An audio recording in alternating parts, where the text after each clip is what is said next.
45 degrees. Some rain out there this morning, maybe even a thunder shower a little bit later on. Joining us on the Wake-Up Call, it is Joe Pishioneri. You know him as a Springfield City Councilman, and now he is running for House District number 12 against John Lively. Joining us on the Wake-Up Call, here he is, live and direct from his home in Springfield. It's Joe. Hey, Joe, thanks for joining us on the Wake-Up Call this morning. Oh, thank you. Good morning. Absolutely. So, at what point, or let me put it this way, why give up something that you've been doing for a long time, which is being on the city council, to, go for the House in Salem? What led you to that decision other than the fact the seat was open? Well, I have to tell you that, after 8 years as city councilor and currently council president, I look back at our accomplishments, the ability for us to work together, and knowing firsthand that we have a diverse council, and we look at projects and we look at things to help Springfield. As an example, we put in just in the last 8 years, we've put in a $500 million regional medical campus. We brought a Florida-based, Royal Caribbean call center that just increased by 140 people. That we doubled the Symantec Center. We filled an empty Sony building. We've got 2 new major hotels and significantly upgraded another one. And even the Crossroads where Best Buy is, and all those small local businesses there, Oregon's First Cabela's, U.S. Bakery, Richardson's Cap. The list goes on and on and on. Those represent thousands upon thousands of jobs. And I realized that it's not that difficult to do when you have everybody on board and you're willing to work across those lines and go for that common goal. And I believe that beyond any doubt that Salem is ready for that type of attitude, and I want to bring that attitude to Salem. Do you think, though, that sitting in Salem, that you can do on a statewide level, or at least try to help to do on a statewide level, right. the things that you can actually do on a local basis? Because, those powers and those abilities are quite different.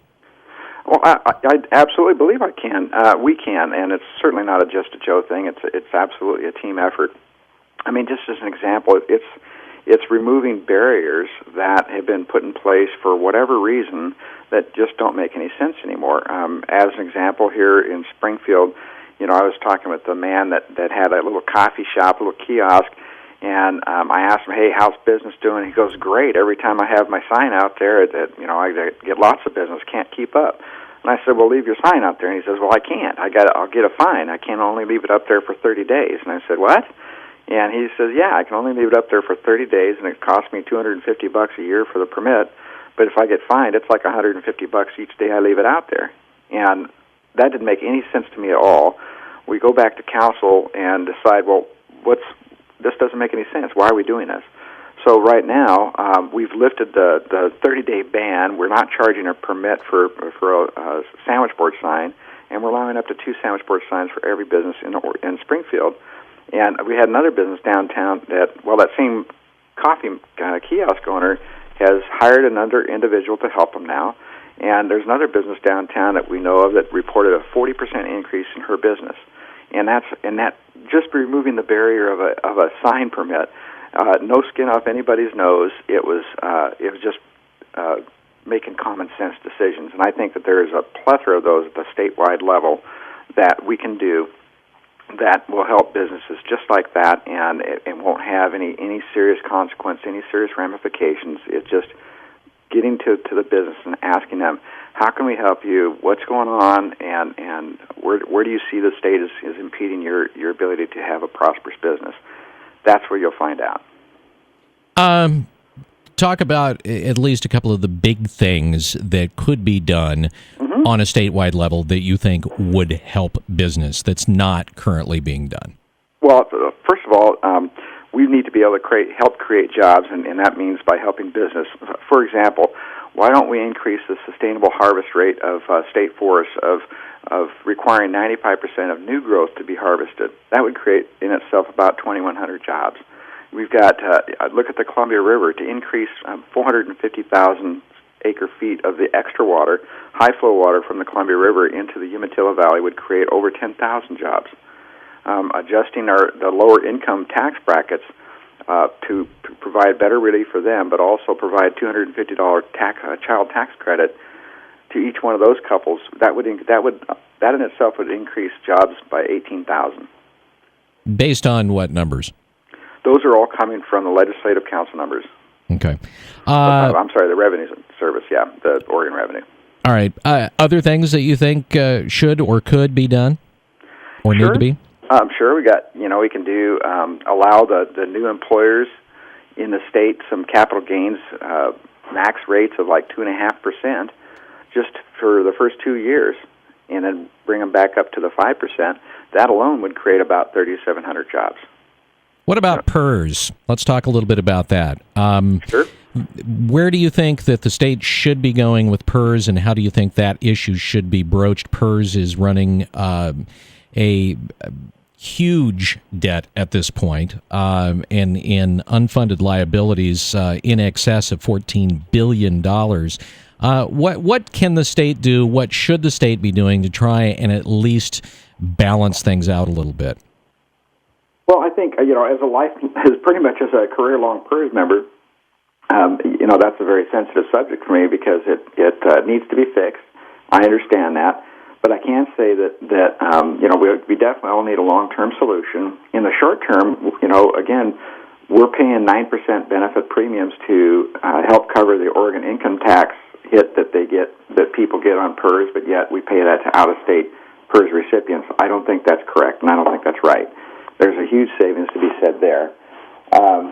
Even look at most folks don't know that your average PURS beneficiary is only in between the $24,000, maybe $27,000 income range. It's not the 100,000 plus folks that's the average. That's quite the contrary.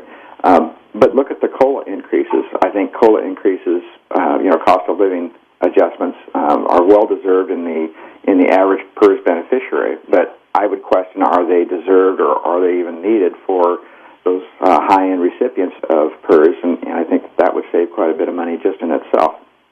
What about There's a lot of things that we can do in the short term, but I agree that you have to make those adjustments, finish out our contracts with our current PURS people, because we have Tier 1, of course we have Tier 2, and then you have the IAP accounts. All those making adjustments will save money. We just have to continue to make some significant adjustments and look at, are we going to create a different type of account? Is it going to be similar to a 401k, et cetera? Joe Pishioneri joining us on the Wake Up Call. He's running for House District Seat number 12. What about the 6% pickup? There's been a lot of discussion that employees need to start picking up their own 6% instead of having their employers, whether it be a school district or DHS or any of the other agencies, pick it up for them. What do you feel about that? Well, I think that there's, that's across the board is not the same with every entity. For example, there is some entities said, okay, folks, during bargaining, we'll pick up in lieu of raises for the next 3 cycles of your contract, or for the next two cycles or 3 years, whatever. We're gonna pick up your PURS contribution in lieu of those raises. And employees say, sure, that sounds fair enough, and forego raises. And I know that has happened for a fact. So what do? Go back and say, okay, folks, we know you took those as a raise, but we're going to take that from you. So that's not appropriate in my mind. However, when you have entities that said, hey, we're going to give you these raises, and on top of that, we're going to go ahead and give you your COLA, pay off your 6% PURS pickup on top of your benefits, then I think that's something to be approached. So you can't do across-the-board type a whack like that. It wouldn't be fair. I know that it could be looked at, but just all of them don't fit in the same basket. Joe Pishioneri again on the Wake Up Call this morning. If you were to draw a line between yourself and John Lively and say, okay, this is the major difference between myself and my opponent, what would it be? Taxes and fees and the willingness to go back and keep plucking from the same people that are paying their money, their taxes, businesses that are already maxed out on paying their taxes. I'm not willing to keep going back to the same population. I think that Oregon can live within its means right now. I believe that people and businesses are paying plenty of taxes. I think that we can save money on taxes by looking at how we're running our business, just like we do here in Springfield. We balance the budget and cut where we need to cut. I think, too, that we're going to continue to have rising costs, obviously. So how do you address that? Just like we do here, is we go and we attract businesses. We don't scare them away. Businesses where Oregon gets its money from, and taxes from income taxes. So I, frankly, as a small business owner, is that, well, if I'm getting income from this source, then I need to nourish that source and have that source grow. So I will go in the statewide level, say we need to increase businesses, attract businesses, let those businesses build those jobs for us, and the money will flow. You just have to make the right environment for it.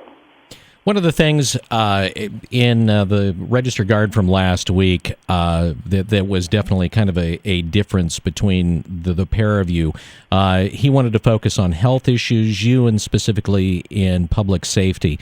The debate that's going on in Salem right now about the potentiality of letting out kind of a new group of offenders early and the like, where does that jibe with you? You're a former Lane County Sheriff's deputy. How do you kind of view that debate? Well, first, let me set the record straight. I'm currently a deputy sheriff, and I've been on the force for almost 27 years. That being said, I got to tell you that he is in favor of releasing violent criminals, people that have hurt other people, out of jail early. I am absolutely opposed to that. The people, I stand behind what people say, and they've told us multiple times that they do not want people out of jail early. No early releases. We can't afford to put that type of pressure and increase our victimization in our society. It's not acceptable to me. All right. So how do you think we should address, then, the issue of public safety? I think what happens is that you have this huge influx of offenders. Talking about significant property crimes folks that are committing felonies, et cetera, and it's what they call recidivism, that reoccurring criminal acts. I think, and I know for a fact that I manage the inmate education and workforce development program at the Lane County Jail. I know for a fact that given the proper program that has outcomes, does reduce recidivism. We have success rates that are astronomical when you put that right system in front of those inmates and allow them, the people that are incarcerated, and allow them to see those successes, and they see options when they get out of jail. They're more hireable, employable, and they don't see as their only option is committing crimes. They see as their option is going to get jobs. I think at the state level, with the proper programming, and the key is to only have programs that have measurable outcomes.